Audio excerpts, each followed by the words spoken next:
Sleep is often underrated.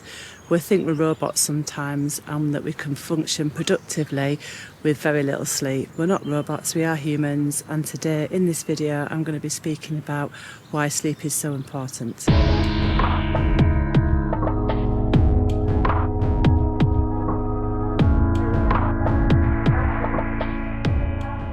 This is the first in an 8 video series I'm doing on creating healthy habits for feeling amazing, and today's video is about sleep. Now they say optimal sleep period is between 7 and 8 hours per night. You get in 7 to 8 hours a night sleep? I know that's not easy for everyone to be able to achieve, so be honest with yourselves. How many hours sleep are you actually getting per night? Do you actually know how many hours you're getting? Well, the reason I'm looking at sleep first is because this is something that was really important to me. So I've been going to bed at 10 p.m. and setting my alarm for 6 so I can get and do some things before work. However, I've not actually been getting to sleep till about 11 because I've been on my phone messing around, and sometimes I've not had quality sleep. I've woken up in the night, maybe sometimes with anxiety as well and worrying about things, and I decided that actually I'm going to try and get that extra hour a night. So I've set my alarm for 7 and I'm now trying to sleep earlier than 11.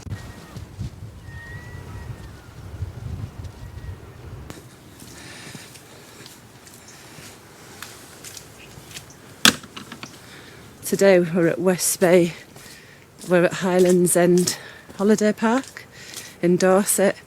We've got the motorhome, we're in a beautiful campsite, and by the end of this video you'll be able to see that beautiful campsite when I come back. I'm just doing a loop around into West Bay, back up the hill with some beautiful views which I'll show you, and then back into the campsite. I'm doing my 3-mile walk again today, which I always do on these walk and talk videos. I've got my walking boots on because I remember this being quite muddy, and yes, I was right, it is quite a muddy track down this bit here. Now the reason I'm trying to get an extra hour a night is 1, because it helps reduce stress and helps with my anxiety, and 2, because it does actually help with weight loss. So about 10 years or so ago, maybe a little bit longer, I went on a course and I decided I was going to eat 3 meals a day and not snack. And on an evening it was quite boring on the course, I was in a room on my own, so I decided to go to bed earlier. And it would actually, I used to be hungry as well by the time I'd had my meal about 5-6 o'clock. I used to be hungry. Normally I would have snacked, but I decided, right, I'm going to stop this hunger cravings, I'm going to go to sleep earlier. And that was initially why I'd done it. And I started going to bed about 7 o'clock at night, and I was up at 7 in the morning, sometimes a little bit earlier, maybe 6:30. But I did sleep for all that time, the whole time I was on this 6-week course. And actually, it really did help with weight loss. And I felt great, fantastic the next day, really motivated. And if I went for a run or did anything like that, I felt really energised. And I was just ready for the day. So I do know how important it is to help you feel amazing and help you feel ready for the next day. But we can't always get that optimal sleep, can we? So why is sleep so important? Sleep is for recovery. And even machines need switching off and resetting now and again, don't they? Your mind is like a filing system. It takes in all the thoughts during the day and it files them on an evening. And that's where dreaming comes in. So if you think of it as a big filing system, lots of filing drawers, all your thoughts and things that you see throughout that day, it needs to file ready for the next day. And if you don't give it the opportunity to file them, then you can be waking up without a clear mind. So you're starting the day without being fully reset. It also helps reduce stress, to help with anxiety, helps repair the body, especially if you're doing regular exercise as well. Sleep is really important to help repair your muscles. So there are 4 stages of a sleep cycle. Stage 1 is light sleep. This is a transition from being awake and then slowly drifting off to sleep. Your breathing, your heart rate and your brain waves begin to slow down. This stage can last a few minutes and you can be easily awakened.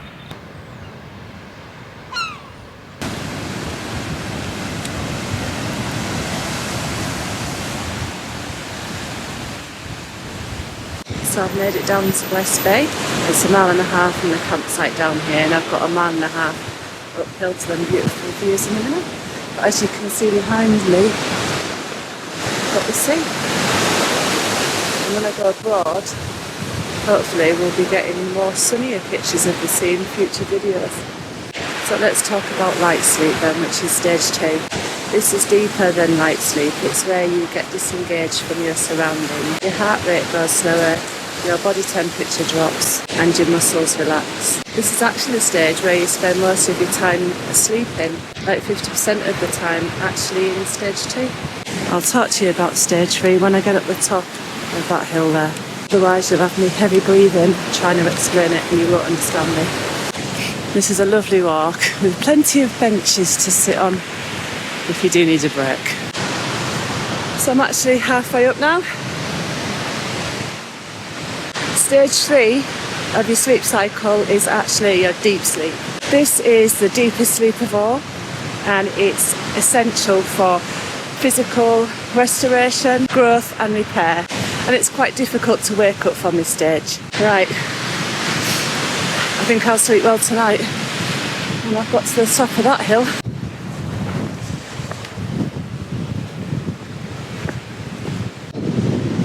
Seems that I'm at the top.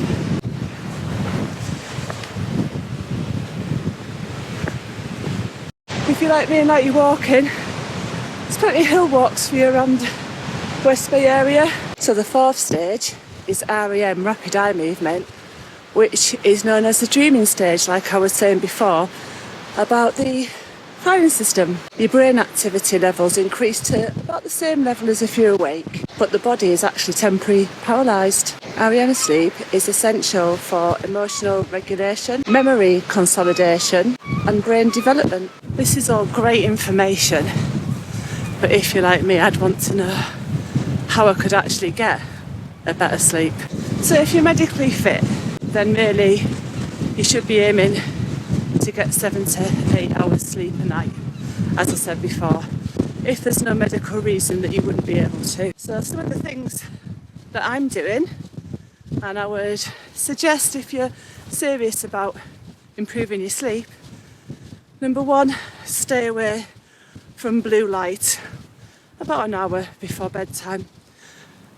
So that's phones, screens, any type of screen really.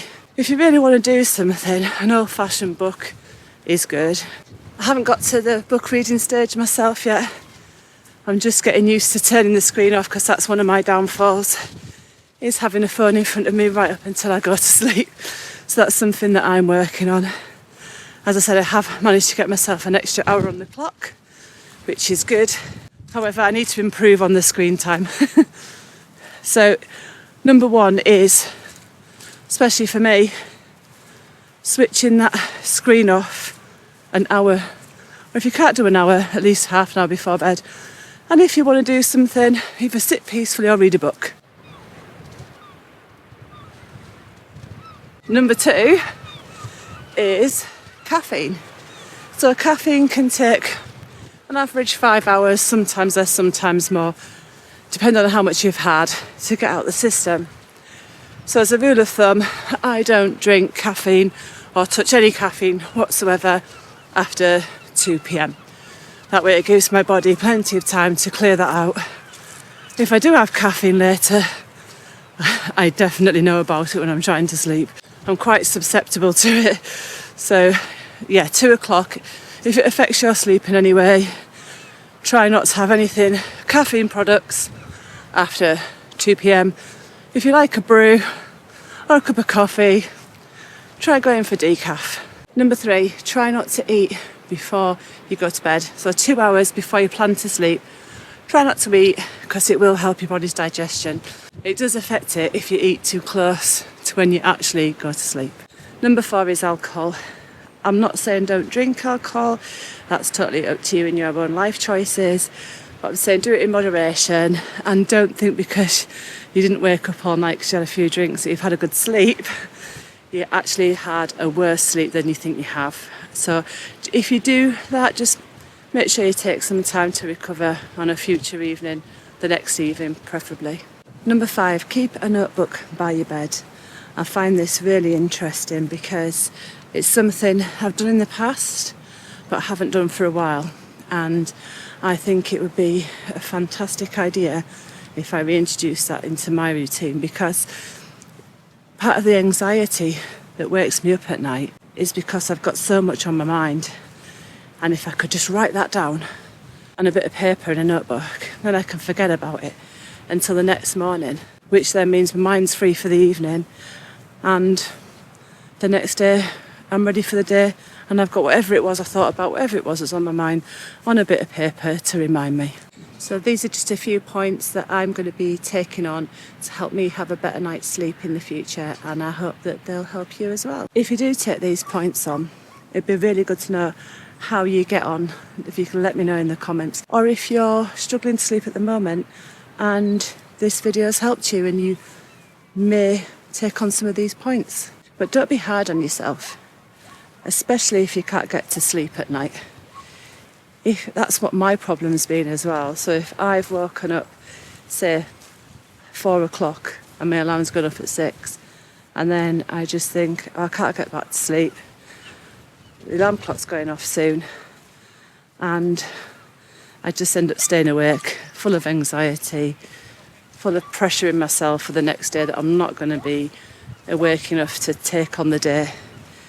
But if you just lay with your eyes closed and try to think of nothing, you know, you've got your notebook next to your bed, and just keep your eyes closed, and you'll either drop off to sleep eventually, or guess what, you can get an earlier night the next night.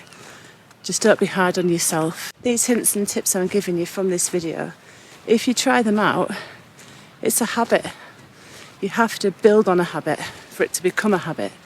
So don't worry if it's not working for you straight away. Just keep trying it. And you know what? You might only have a few hours sleep a night, and that might be fine for you, and you might be functioning fine. But it is always good to try and add an extra hour anywhere to your sleep pattern.